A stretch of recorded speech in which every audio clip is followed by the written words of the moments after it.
Hola, amigos. Es un gusto tenerlos de regreso, espero que hayan tenido una gran semana. Hoy continuaremos con el capítulo 4 del libro, Mi sistema, de Aaron Nimzowitz. El capítulo 4 se titula, El peón pasado. En el video anterior habíamos quedado en el tema del bloqueador, ahora continuaremos con los demás temas del capítulo.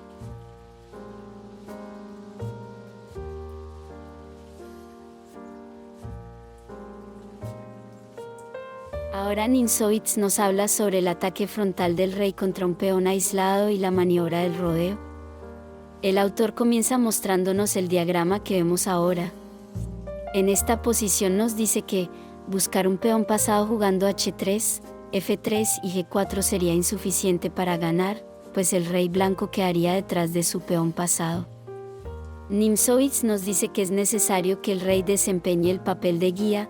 El rey no debe quedarse detrás de los peones, pues, aunque en la apertura y en el medio juego es necesario que esté detrás de las otras piezas para no recibir mate, en el final se transforma en una pieza de gran valor ofensivo, y generalmente se ubica mejor en el centro del tablero.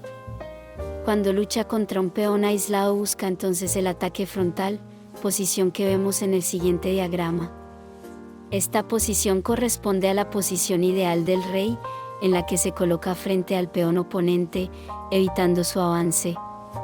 Entonces, pasando al siguiente diagrama, vemos una posición similar a una ya vista, pero con un alfil blanco en F1 y un alfil negro en F7. Después de las jugadas rey F3, rey G7, rey F4 logrando la posición ideal, rey F6, alfil D3 y alfil E6, el alfil de las blancas es más activo y les permitirá obtener la victoria. Por otro lado, en la misma posición, pero sin los alfiles, seguirían los siguientes movimientos, rey F3, rey G7, aquí sigue la maniobra que Nimzowitz llama, maniobra tripartita de ataque frontal, en la que el rey se coloca primero frente al peón oponente jugando rey F4, rey F6, luego el atacante se aprovecha de la obligatoriedad que tiene su oponente de jugar y lo lleva al Susan jugando H4, rey G6, y luego sigue la tercera parte de la maniobra que es el rodeo jugando rey E5, y con esta jugada las blancas ganan. De acuerdo con lo que ya se había descrito en otros videos, Nimzowitz considera el rodeo como la forma de ataque más fuerte. En el siguiente diagrama se juega rey H6, rey F8, rey G6, rey E7, rey G7, rey E8, rey F6, rey D7, rey F7, aquí podemos ver que el rey blanco se ha ido acercando, aprovechando el subspan. En el siguiente diagrama se juega rey D7, rey B5 y rey D6 conquistando el peón. Sería un error jugar primero rey D6, pues después de rey B5 son las blancas las que quedan en subspan. En la siguiente posición las blancas juegan rey G6, rey E5, A6, B por A6, A5 y las blancas, con el sacrificio de peón, han colocado a las negras en subspan. El autor continuó mostrándonos la siguiente posición. En ella busca mostrarnos cómo se haría la maniobra tripartita, sin peones enemigos. Nos dice que es necesario conquistar la casilla B5. La explicación que nos da sobre el por qué es necesario conquistar esta casilla es, porque si el rey controla esa casilla, el peón tendrá asegurado su avance hasta B6, pues el rey solo tendrá que hacerse a un lado para que el peón pase. Y ubicar el peón en B6 es la primera parte del plan para coronar el peón. Entonces nos muestra la maniobra tripartita que ya habíamos descrito con las jugadas, rey B4 colocándose en la posición ideal para el ataque, rey A6, el rey oponente debe moverse por la obligatoriedad de mover, rey C5 y el rey hace el rodeo que es la tercera parte de la maniobra y luego rey B7 y rey B5. Conquistando la casilla deseada e iniciando el ataque frontal o primera parte de la maniobra tripartita, para conquistar la casilla B6. La maniobra tripartita contra B6 se desarrolla de la misma forma, rey A7, rey C6, rey B8, rey B6. La siguiente posición nos muestra cómo se aplica este concepto para el que defiende. En esta posición vemos que el rey negro puede obtener las tablas, pues el rey blanco se encuentra retrasado. Lo que deben hacer las negras es evitar que el rey blanco tome el papel de guía y tener en cuenta que, después de la casilla de bloqueo, la segunda mejor casilla es la de reserva de bloqueo. En el caso del diagrama, la casilla de bloqueo es B5 y la de reserva de bloqueo es B6. Si B5 jaque, las negras juegan rey B6 usando la casilla de bloqueo, rey B4, rey B7 pasando a la casilla de reserva de bloqueo, rey C5, rey C7 impidiendo que el rey oponente tome el papel de guía. Es necesario evitar jugadas como rey B8, pues el rey oponente podría tomar el papel de guía. Después de rey C7, B6 jaque, el peón ha cambiado su posición y con él cambiaron la casilla de bloqueo y de reserva de bloqueo. Pasamos entonces a la nueva casilla de bloqueo con rey B7, luego rey B5, rey B8, nueva casilla de reserva de bloqueo, rey C6, rey C8, B7 jaque, rey B8 y rey B6 tablas. En el siguiente diagrama vemos el error de jugar rey B8, pues le permite al rey blanco asumir el papel de guía e iniciar la maniobra tripartita hacia B7.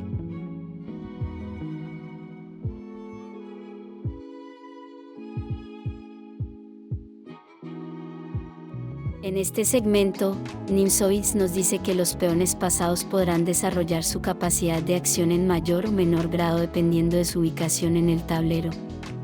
Y llama a los peones que tienen más libertad de movimiento, privilegiados. Para ejemplificarnos muestra el siguiente diagrama. En este podemos ver a los peones ligados de H4 y G4. Nos dice que esta es la posición ideal en la que deben estar estos peones, pues ellos, colocados de esta forma, no pueden ser bloqueados, pues si una pieza oponente se coloca delante de uno de ellos, el peón que no está bloqueado la podrá tomar. Sin embargo, nos dice que los peones, por el desarrollo de la partida, abandonarán esta posición ideal y uno de ellos avanzará. Y una vez que hayan avanzado, se posibilitará el bloqueo. Entonces, si el peón de la columna H avanza, el enemigo podrá bloquearlos desde H6 o G5. Entonces recomienda que el avance de estos peones se realice en un momento en el que no se deba soportar un bloqueo fuerte. Por lo tanto, si el peón avanzado es el correcto, y en el momento oportuno, el avance del peón rezagado podrá eliminar el bloqueo y se restablece la posición ideal. Para ver esto mejor, el autor nos remite a la posición de ejemplo que hemos visto, pero con un caballo y un rey blanco. En esta posición las blancas juegan G5, tras lo cual las negras bloquean con caballo H5, pero entonces el rey muestra lo valioso que es, colocándose en G4, y se torna en un fortificador. A esta maniobra Nimzowitsch la llama el empaste, o colocar la calza, pues el rey, como un odontólogo, cubre los espacios que dejan los peones al avanzar, permitiéndoles luchar contra los bloqueadores. Continuamos con el siguiente diagrama. Nimzowitsch nos describe una posición que apareció en una partida de club, jugada en 1921, nos dice que las blancas jugaron B6, lo que les permitió a las negras realizar un bloqueo mediante rey B7.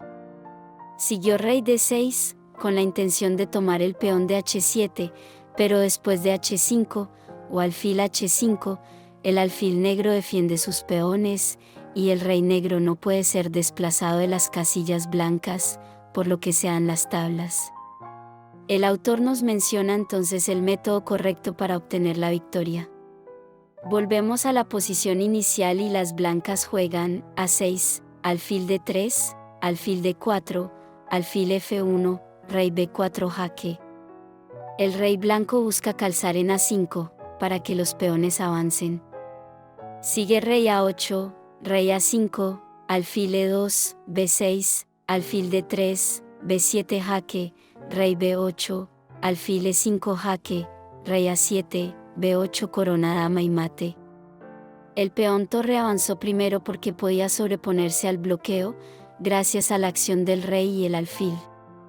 El rey calza la brecha que se forma entre los peones que avanzan, y cuando el peón B puede avanzar, quedan de nuevo juntos, en la posición ideal.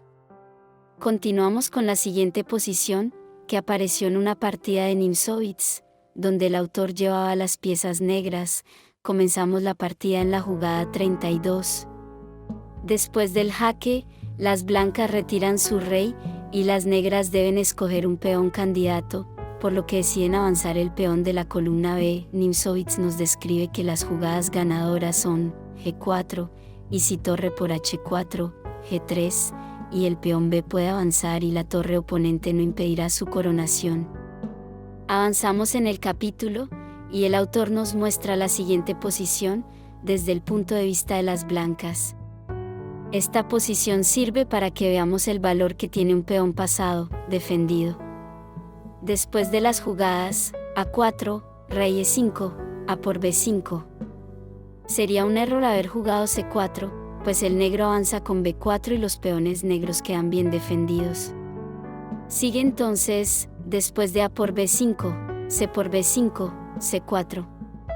Si las negras juegan B4 para defender sus peones, las blancas pueden coronar luego de C5, rey D5, F6, rey por C5, F7. Así que las negras, en la tercera jugada, realizan B por C4 jaque, rey por C4. Vemos en la imagen que el rey blanco podrá conquistar al peón de A5, mientras que las negras no pueden tomar los peones blancos, pues si las negras atacan en G4 el peón de la columna F avanzará, y si no atacan al peón de G, las blancas capturan al peón de A5 y luego dirigen su rey a apoyar a sus peones y consiguen la victoria. Nimzowitz nos destaca entonces la fuerza del peón pasado y defendido. Pasamos al siguiente diagrama, en el que el autor nos habla del peón alejado. Acá vemos que el peón más alejado del centro es el de H4. Después de H5 jaque, rey H6, rey F5, rey por H5, rey por F6, vemos que el rey negro quedó muy alejado de su peón, y las blancas, en cambio, quedan en una excelente posición para conquistar al peón negro de E5. El cambio de peones realizado desvía la atención del rey negro, y al mismo tiempo, le permitió al rey blanco acercarse a conquistar al peón enemigo y lograr la victoria. Nimzowitz recomienda siempre calcular las posibilidades antes de realizar cualquier cambio. En la siguiente posición, también vamos a ver al peón alejado. Las blancas tienen al peón de C4, que está más alejado del centro, comparado con el de E5. Si las blancas avanzan su peón alejado inmediatamente con C5 jaque, después de rey por C5, rey por E5, las blancas se dan cuenta de que han cometido un error, pues les toma mucho tiempo llegar a capturar el peón G, y su propio peón H está muy lejos de la coronación. Las negras capturarán primero al peón de A4, y las negras ganarán. Entonces la forma correcta de obtener la victoria es con H4, preparando al peón para que corone. G6, las negras están obligadas a jugar C5 jaque, rey por C5, rey por E5, rey B4, rey F6, rey por A4, rey por G6, rey B3, H5, A4, H6, A3, H7, A2, H8 coronada ama, y las blancas ganan evitando que el negro corone. De esto Nimzowitz da una moraleja, nos dice que es indispensable que el viaje planeado por el rey haya sido perfectamente preparado antes de realizar el cambio. Es necesario emplear hasta donde sea posible la obligatoriedad de jugar. Los peones deben ser avanzados, y los peones enemigos, que están en el flanco a ser atacado, deben ser instados a avanzar.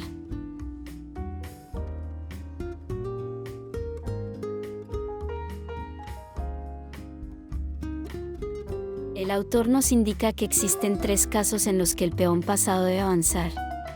El primer caso lo denomina por motivos personales. Pero, para mayor claridad, podemos decir que la razón es porque el peón se aproxima a la casilla de coronación. Nos remite a la posición que aparece en el tablero en la jugada 27 de una partida que ya vimos en este capítulo, jugada contra von Gottschall.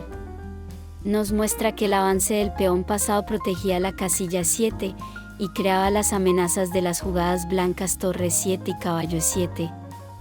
Nos recalca que el avance del peón es equivocado si el peón puede llegar a ser bloqueado fuertemente, o si al avanzar, el peón defiende puntos sin importancia. Nos da la siguiente frase: es muy fácil obtener peones pasados, lo difícil es velar por su futuro. El segundo caso en el que el peón pasado debe avanzar, es cuando su avance le da espacio a la pieza que lo sigue, sobre todo cuando permite que nuestro rey avance y ejerza su función de odontólogo, colocando calzas y cubriendo los espacios entre los peones que avanzan. En la posición del diagrama se juega F5, rey F7, rey E5, rey E7, F6 jaque, rey F7, rey F5, rey F8, rey G6 y las blancas pueden conquistar el peón de H5 y ganar la partida. El avance del peón pasado se realizó para que el rey propio pudiera avanzar y tomar el peón enemigo. El tercer caso ocurre cuando se sacrifica al peón como carnada o cebo. Lo que busca el sacrificio es distraer al rey enemigo, poniendo como ejemplo los casos en los que hablamos del peón pasado alejado. También nos da como ejemplo la posición del diagrama, en la que las blancas desean coronar, y si juegan primero H4, rey G6, rey F4 usando su peón alejado para conquistar el peón oponente, rey H5, rey E5, rey por H4, rey D5, rey G5, rey C5, rey F5, rey B5, rey E6, rey por A5, rey D7. El rey negro se acerca. Siguen con rey B6, rey C8, rey A7, rey C7 y el rey negro, aunque no logró ocupar la casilla de coronación, como se enfrenta a un rey en el borde y un peón de torre, impide al rey blanco salir de la esquina, de tal forma que las blancas no pueden coronar y establas. Entonces, si las blancas quieren ganar, deben jugar rey F4, rey H4, rey E5, rey H3. El rey negro estaba muy lejos del peón y ahora también queda muy lejos para impedir la coronación. Rey D5, rey por H2, rey C5, rey G3, rey B5, rey F4, rey por A5 y las blancas conquistan el peón A, avanzan su peón y coronan. Para finalizar, Nimzowitz nos muestra el siguiente final, al que él llama la sesión de espiritismo. En ella, después de las jugadas, C5 avanzando el peón pasado, rey C7, rey D5, rey D7, C6 jaque, rey C7, rey C5, rey C8, rey D6, rey D8, C7 jaque, rey C8, rey C6. Llegamos a una posición en la que, si los peones de la columna no estuvieran, sería tablas. Las negras continúan con A5, A3, A4 y después de rey D6 las blancas coronan. Otra opción en la jugada 7 es A6, pero las blancas mueven entonces 2 pasos con A4, A5 y otra vez rey D6 y las blancas ganan. Vemos que no es claro el motivo por el que las blancas avanzaron su peón pasado, pues no aplica ninguno de los casos que describimos anteriormente, pero el final se gana, debido a que las blancas tenían el peón de la columna A, en la casilla 2. Si el peón hubiera estado en A3, la partida habría terminado en tablas. Es recomendable e instructivo probar esto en el tablero, y les recomiendo hacerlo. La idea siempre ha sido que cada uno, con su tablero de entrenamiento, pueda reproducir estas posiciones con el fin de garantizar el aprendizaje adecuado. Hemos avanzado por un capítulo largo, pero de suma importancia. El peón pasado era uno de los temas preferidos de Nimzowitz, y desarrolló su teoría con gran pasión. Como siempre, les agradezco mucho su compañía en este camino recorriendo las páginas de este libro en el que vemos la teoría desarrollada por Aaron Nimzowitz, que disfruto mucho releyendo, y confío en que ustedes lo disfruten tanto como yo. Al final del video les dejo ese esquema que propone Nimzowitz al final del capítulo. Sobre las partidas de ejemplo, las trataremos en videos separados. Por ahora me despido, les envío un abrazo, nos vemos en un próximo video y no olviden hacer a alguien feliz hoy. Bendiciones.